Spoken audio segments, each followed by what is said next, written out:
e de A casa conhecida no contexto aqui é a casa de Simão, é a casa de Pedro.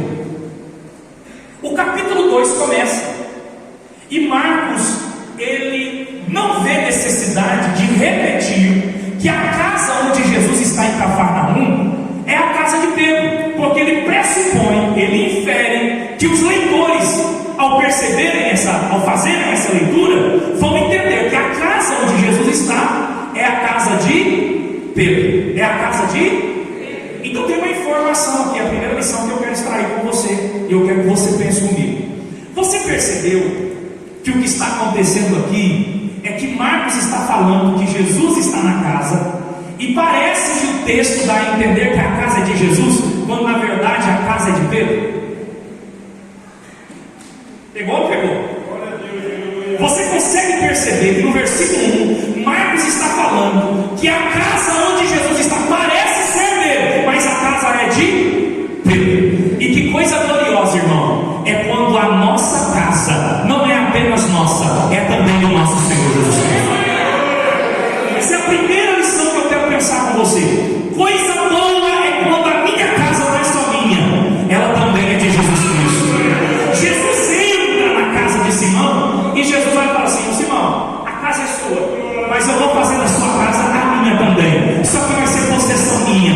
E Jesus está completamente à vontade na casa de Pedro. Oh glória, oh, que coisa linda é quando Jesus entra na sua casa, e não é apenas um hóspede, ele é morador, proprietário, é o dono da sua casa.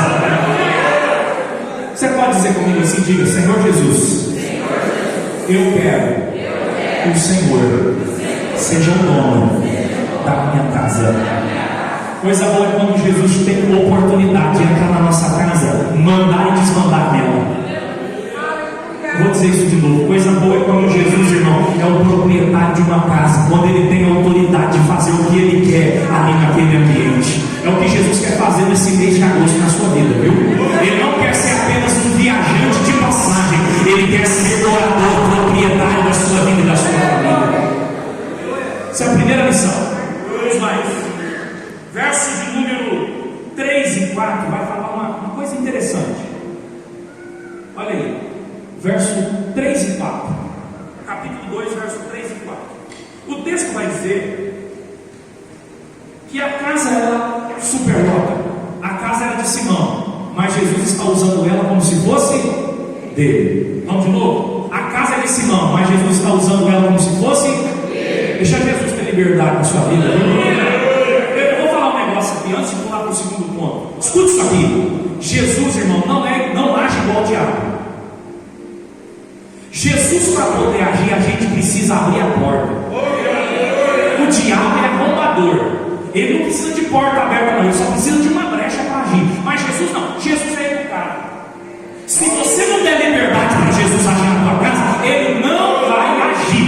Mas se você falar: Jesus, a porta está aberta, o Senhor pode entrar e mandar de dentro, porque o Senhor é o dono desse lugar, ele vai entrar e vai fazer um reboliço lá dentro, porque ele tem grandes coisas para realizar na sua vida. Você crê assim? Você crê assim? Aí o texto vai dizer que a casa superlota, todo mundo está ouvindo a palavra. E o texto no verso 3 vai dizer o seguinte: olha o que diz o verso 3: e vieram ter com. Olha que interessante, irmãos. A expressão no verso 3 aí, ela é muito importante para entendermos, porque é uma chave para nós entendermos o que está acontecendo na história. O texto diz que vieram. Diga comigo: vieram. Diga: vieram.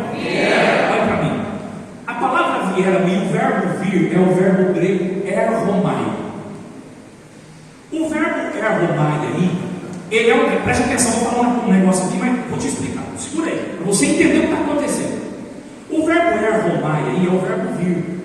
É um verbo indicativo que está na voz depoente e ele está no plural.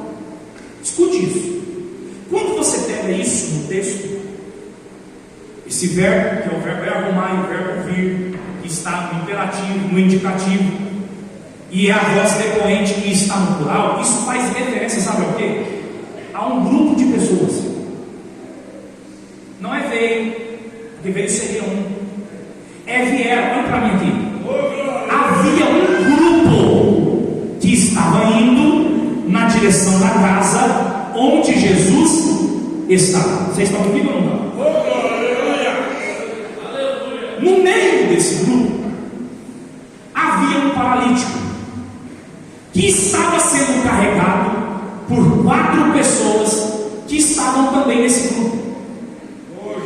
A versão bíblica que mais capta a realidade dessa expressão no texto original é a NVI. Quem tem a Bíblia NVI aí, vai ler o texto e vai perceber o que isso que eu estou falando agora. O que está escrito lá na NVI? Olha como diz a versão, a nova versão internacional. Ela diz assim: vieram alguns homens trazendo-lhe um paralítico.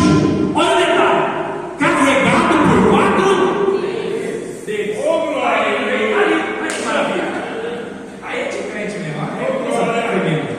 Vieram alguns homens. Então era um grupo. Olha a cena. É um grupo. É o que, irmãos? Um grupo trazendo um paralítico. Então tem um paralítico no meio do grupo. Só que no meio do grupo tinha 4 homens que estavam carregando esse paralítico dentro do grupo. Então quantas pessoas tinham nesse grupo? Não sabemos. Nós sabemos que tinha mais de 5 pessoas, porque 4 estavam carregando, um era paralítico e tinha mais gente. Poderia ser 10, 15, 20. Nós não sabemos quantas pessoas estavam nesse grupo. Vocês estão comigo ou não estão?